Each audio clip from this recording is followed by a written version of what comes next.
जय जय माँ, जय छठी माँ, जय जय माँ, जय छठी माँ। रही आधी राती से हम जागल, काम करते हैं करत बानी थाकल, काम करते हैं करत बानी थाकल। हाँ, रही आधी राती से हम जागल, काम करते हैं करत बानी थाकल। देखा साफे भइल डगर कर दी सबे काके खबर, देखा साफे भइल डगर कर दी सबे काके खबर। परिवार है सब साथे चले ही जी, फलावा से सजल दौरा माथे रखी ही जी। भइल बाटे लेट सीधा घाटे चली ही जी, फलावा से सजल दौरा माथे रखी ही जी। भइल बाटे लेट सीधा घाटे चली ही जी।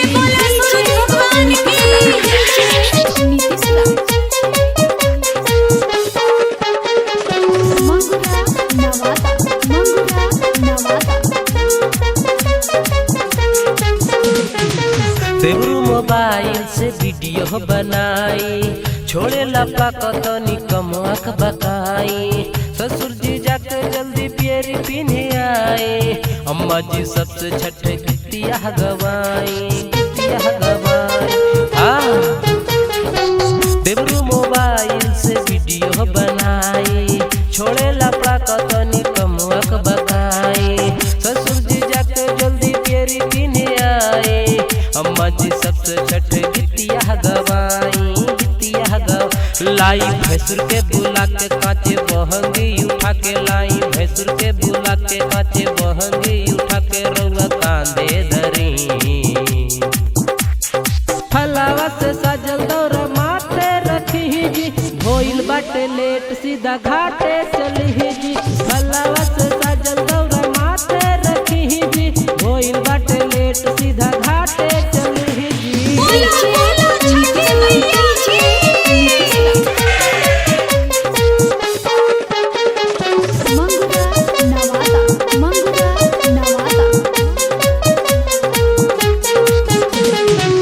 लागत पोषण आवाज देले बानी, कहता कि आगे बढ़ हम आवतानी।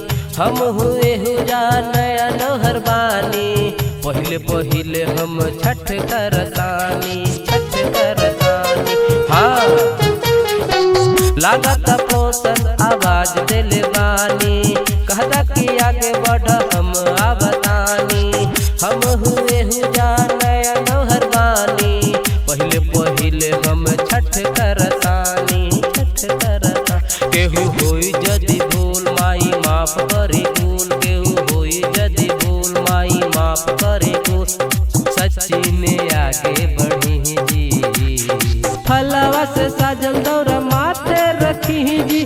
भइल बाटे लेट सीधा घाटे चली ही जी, फलावा से सजल दौरा माथे रखी ही जी। भइल बाटे लेट सीधा घाटे चली ही जी।